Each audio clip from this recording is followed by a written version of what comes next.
Aha, you guys thought I forgot about making videos. Well, sorry about that. I had to take off some time from my YouTube channel to finish up some school projects I had left over. Also, happy late Thanksgiving! Yay, if you celebrated it.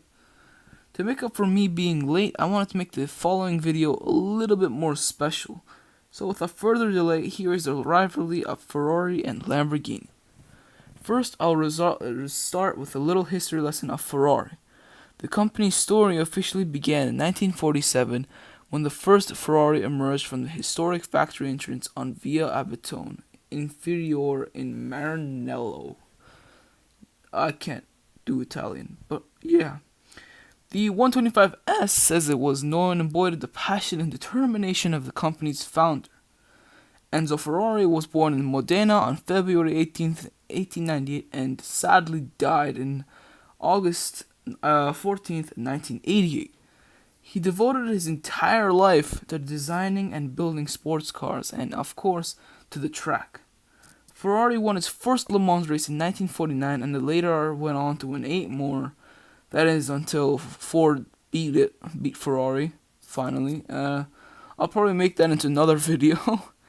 And of course after that, Porsche took over Le Mans for 19 races. Yeah, congrats Porsche on your latest victory, by the way. In 1951, Ferrari won its first Grand Prix, and the year after that, it won its first World Championship. Sadly, just before his death in 1988, Enzo created the first car that was able to reach 200 miles per hour. Enzo called this machine from hell the Ferrari F40. And that was the last car that Enzo had really a hand in and helped manufacture. So, rip Enzo. Yay, I guess? I don't know. In 1996, Michael Schumacher joined Ferrari and put it back on top of motorsport.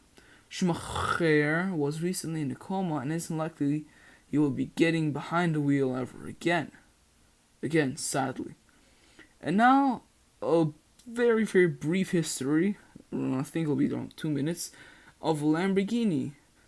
The creator of Lamborghini originally owned a tractor company, Lamborghini Trattori, which produced tractors from surplus military hardware during the World War II. Yeah. He decided to get into making cars as a result of frustrations he had with the Ferrari he had purchased, which ultimately resulted in him being insulted by Enzo Ferrari. Now, since these are two grown dudes that are Italian, you know that they're going to blow things out of proportion, and they did, which resulted into Ferrucci Lamborghini creating his own company. Yeah. Having always been interested in car engines during the World War II, Ferrucci Lamborghini served with the Air Force Mechanics Corps and became known as a wizard at mechanical improvisations and fixing engines. After the war, Ferrucci had 2 choices: follow his dreams and become an engineer, which would be very risky and probably not profitable, or he could live the calm life of a farmer like every other Italian after the war. Guess what? Ferrucci chose to set up a small car and motorcycle repair shop in northern Italy. His first great business idea was to buy surplus machines, military machines, and convert them into tractors, which were in a great demand in the agriculture area where he lived at the time. In the beginning, from derelict military vehicles, Lamborghini was building on average 1 tractor a month. This business very soon became extremely successful, allowing Lamborghini in the 1960s to expand his business to manufacturing oil heaters and air conditioning units for buildings. As a car lover and a wealthy entrepreneur, Lamborghini owned a number of sports cars, with the Ferrari 250 GT being one of them. At a certain point, Lamborghini became frustrated with the problems he had with the clutch in his Ferrari. He went to visit Enzo Ferrari himself, and the world may have never had the famous Lamborghini supercars that were to follow. If Enzo Ferrari not answered Ferrari's complaints with, "The problem is not with the car but with the driver," and went on to advise him to take care of his tractors instead of driving a Ferrari.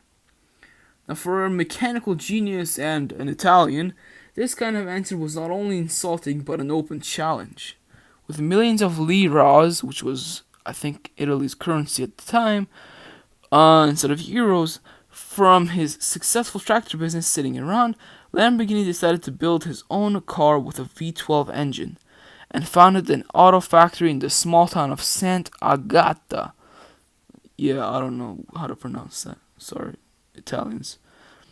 Lamborghini hired Ferrari's ex-employees Giotto Pizzarini, Franco Scalino, and Gian. Really? Just Gian? Paolo Oh, he has a middle name, I think. Gian Paolo Dallara. The task was very clear: to create a luxurious and powerful Grand Tourer that would reach 150 miles an hour on the Autostrada del Sole, which was a famous Italian motorway that connected Milan and Naples. I mean Naples. Oh god. Oops. Yeah, I'm so sorry for that.